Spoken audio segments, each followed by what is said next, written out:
places that you just saw are the places where the Singapore ministers work. While I'm making $11.30 an hour brewing coffees at McDonald's, Prime Minister Lawrence Wong and other ministers are making millions of dollars a year.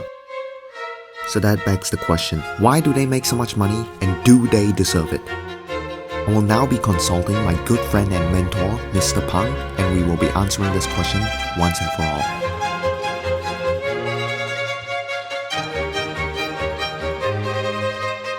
Hey Pang, check this out. So according to the source, Prime Minister Lawrence Wong makes about $2.2 million a year. Let's say you have a McChicken meal that costs $5. With the amount of money that Prime Minister Lawrence Wong makes a year, that's worth about 440,000 McChicken meals. So Pang, I want you to take a look at this. So the Singapore president makes about $1,540,000 a year.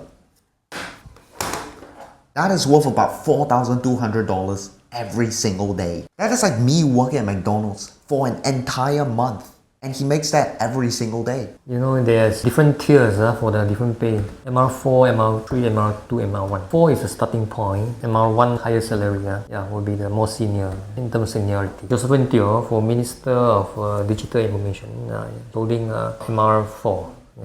Then Mr. K. Shanmugam is Coordinating Minister for National Security, is considered MR1. It's actually just ranked according to the importance. Why does the Singapore government make so much money? Good question, Oscar. The reason for them to giving them top dollar is to prevent corruption and attract the best talent.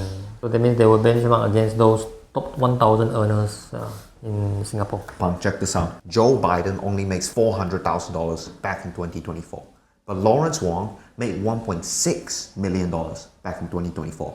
That's like a 4x increase. It's like in Singapore, they're paid 4 times more than what Joe Biden is being paid. Can you believe that? Joe Biden and other leaders, other country leaders, they have their extra perks from things like Air Force One, chef and White House and blah blah blah. There are also some allegations saying that Biden has certain illicit financial dealings. So this one is not corruption exactly, but I would say this one had to be investigated. Then you can be sure whether it's corruption or not. But Pang, as you can see from this source, it is called New Benchmark. This is how the salary of the ministers are calculated. So as you can see over here, the MR4 grade pay is calculated based on the top 1,000 earners. It is the median of the top 1,000 earners. I think that is way too much money, don't you think? There are some people are actually earning a lot more money. That means their pay actually, you're not surprised, actually 20 over million per year. I would say the leaders are being paid and maybe just a fraction. If you want to attract that group of people, you need money. On the other hand, those other countries, the politicians, although they are not being paid so well, but they are under table, they have a lot of money. So they're secretly rich. They want to deter corruption. Logic for them, for Lee Kuan Yew, Mr. Lee Kuan Yew, so it's to deter corruption. So that's why we pay them more money, right? So that they don't end up like, Najib Razak. But Pang, to be on a serious note, I think what you have said is all correct. I mean, Pang, if I were to quote from the words of Hsien, we should pay whatever necessary to assemble the best team for Singapore, to consider the difficulty and the importance of the job of the ministers. Most importantly, if you were to be a minister, you will actually have a 40% reduction in your salary as compared to the median of the 1,000 top earners of Singapore. So it's like at the end of the day, you're making less money as a minister. It does tell people that, hey, if you are highly skilled, you could either become a public servant and make less money, or you could start a business and make more money. So if they do choose to become a public servant, they are well aware of the risks. So in a way, they have good character. Pang, I think it's time for us now to sort of see the public opinion. Okay Pang, so let's take a look at this Reddit post. So Nikki said, I think public servants are underpaid for those who perform, to be honest. And Altruistic responded, but overpaid for those who underperform. The issue is they try to standardize the pay too much, so they don't reward good performers much better than the mediocre ones. And they also don't penalize the mediocre ones. Everyone's salary gets pegged to the 60th percentile. Can't really remember the exact percentile, but basically higher than the median of the private sector. But are all of them really above the median in terms of performance? So Pang, I think what Altruistic was trying to say from the Reddit comment is the majority of people don't actually work hard, but they're still paid a high amount of money. What would you say to that? It's true to an extent whereby you still pay them high, although they don't perform as what they're expected. So there's a problem where the public actually not that satisfied. For example, the cost of living here is so high. It seems like it should be the job of the government to bring it down, but they never do it. Example, yeah. Pang, I found another Reddit post, and this one's a bit interesting. So apparently, the writer is an ex-public servant. Yeah, so this opinion will definitely be, something that we can trust. Ex-public servant here, you need to understand the full extent of what public service is. Your admin auntie working for MOH also considered a civil servant, and they earn like $3,000-ish. So you need to specify which level of civil service. That was written by a public servant called Ambitious Kick. So Ludwig responded, "True. I guess in my head I was mostly thinking higher ups in the executive branch, as well as higher ups parliament. But honestly, I'm interested in hearing about the entire spectrum." So Ambitious Kick actually sent a response. And his response is, "The bulk, about 80 to 90% of civil service are just yes men and servants. That goes to even the senior executives. Only at the very top do you have the authority to call the shots. So most of the decision making is actually done by a very select group of people. The rest just carry out orders and manage them at different levels. So it's quite sad because people just ban politicians and the rest of civil service together. And all the civil servants get hate. In reality, no one hates the civil services more than the civil servants themselves, lol." So what's your opinion, Pang? I think it's true to an extent, yeah. He's mentioned because public service is a big group lah. So that means like, teachers, school also public service, civil service. Teachers in school are also public servants? Yeah. It's, I mean, one thing they mentioned was the MOH auntie. Yeah. So that It's means also a public service. Yeah. People are not that satisfied. Is those people who are holding the top position, higher up the amount they're getting, maybe it's not justifiable lah. The top people actually a lot more like giving instruction also lah. I mean decision making lah. Okay, it's important to. I think people are justified. They're trying to justify whether the decision maker are they doing the right decision. Okay, you see, they are decision maker. Though it's a top minister position, correct? Yep. So they mean they don't do much of the groundwork actually. Actually, it's those other personnel on the civil servant. Yeah. People are not happy on those people, those who are giving the instruction. Are they making the right decision? Is the decision they make justifiable for the top dollar? So this is what people are unhappy lah, I think.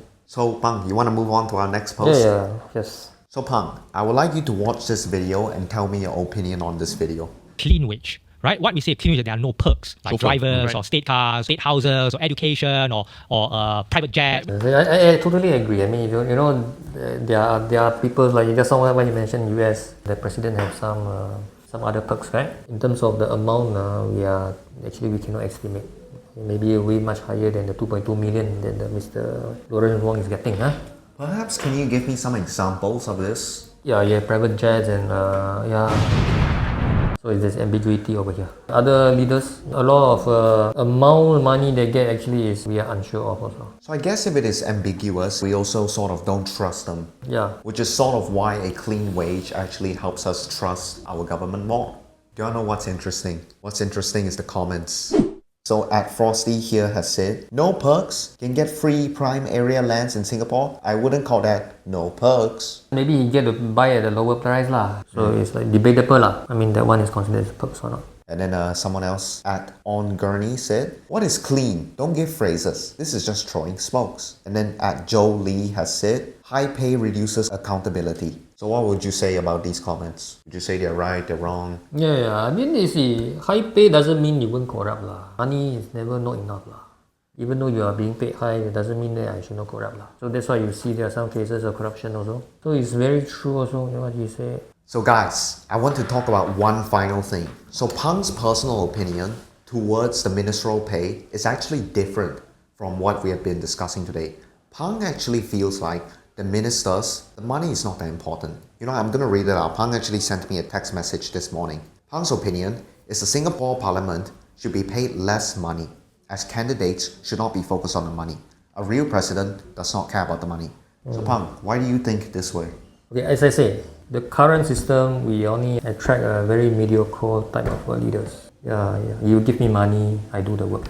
So with this system, you can only attract this kind of talent. So you are not going to get the cream of the crop. As I said, using money to tempt the people in to do the job. I mean, greed is one of the characters. So it's like there will be certain character flaw as well, right?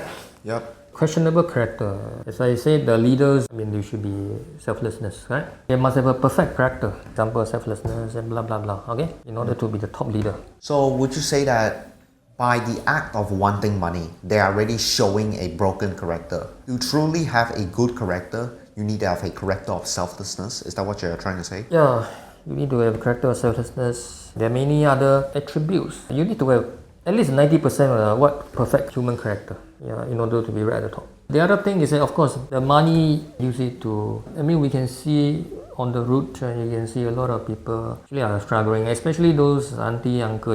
I think you can see yourself. Beggars, certain part. Okay, there are also some are really struggling to feed themselves. Also, I mean, this we can see very clearly. This money can be used for them as well. Not just used for them. I mean, also it depicts a lot about the incompetence of the leadership currently. I see.